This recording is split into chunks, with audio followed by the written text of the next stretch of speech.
For centuries, the classroom operated on a very simple transaction.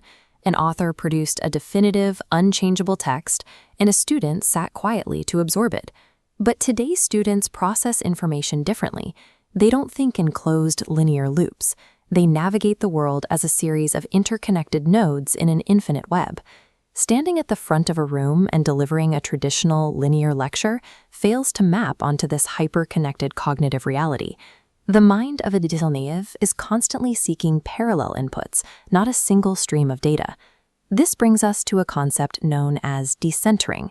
The traditional hierarchy, where the author dictates meaning down to the text and the text dictates meaning down to the reader, shatters. The text loses its absolute authority, and the reader steps into the center of the web, pulling from multiple sources simultaneously. Literary study today requires active navigation, turning the student into a co-author of the digital universe they explore. This shift begins with hypertext. By embedding direct links into digital media, a static page dissolves into an exploratory multimedia environment. Consider a student encountering a complex mythological reference, like the myth of Icarus and Daedalus. Instead of guessing at the meaning or waiting for a teacher's explanation, the active reader instantly summons a historical woodcut to provide immediate visual context. This single action forces the original author to step aside. The power of interpretation moves to the reader, who now curates their own context. The digital reader must constantly explore, connect, and interpret across multiple platforms at once, treating images, audio, and search queries as equal parts of the literary text. Digital technology doesn't erase canonical literature. It forces the reader to dictate the exact path and the specific depth of their own learning. When we scale up from analyzing a single text, we enter the realm of digital humanities, where readers partner with algorithms to analyze literature at a scale no human could achieve alone. Through macroanalysis and corpus linguistics, we can subject the entire bibliography of an author like Charles Dickens to rigorous computational study. Readers become data detectives. They scan thousands of texts simultaneously to uncover broad patterns in culture, a process called culturomics. In this grid format, keyword and context strips away narrative, presenting isolated words as raw, analyzable data. Now, computers allow us to stop merely reading human culture sequentially and start quantifying and mapping it comprehensively. This computational power extends into creation as well.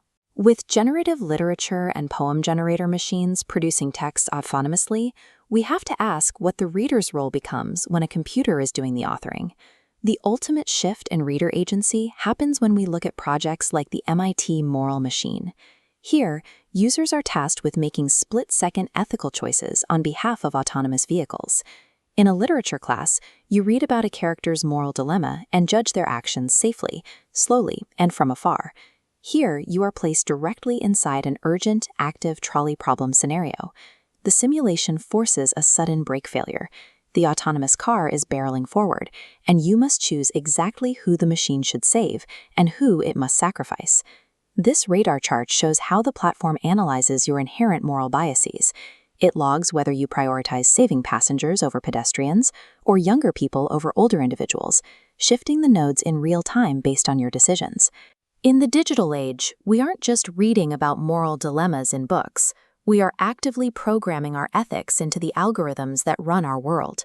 The modern language classroom reflects this transformation.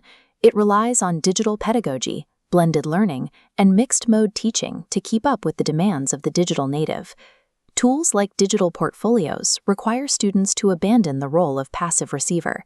They have to curate, archive, and share their own intellectual presence across the web. Artificial intelligence and generative algorithms are not neutral technologies. They are shaped entirely by the human morals and biases we teach them. The same critical skills used to decode a poem's subtext are now required to interrogate the biased logic hidden in code. Digital literacy allows us to treat an algorithm like a text, a series of choices to be questioned, deconstructed, and rewritten. Studying literature has become a digital action, a deliberate, ethical performance of human judgment in an algorithmic world.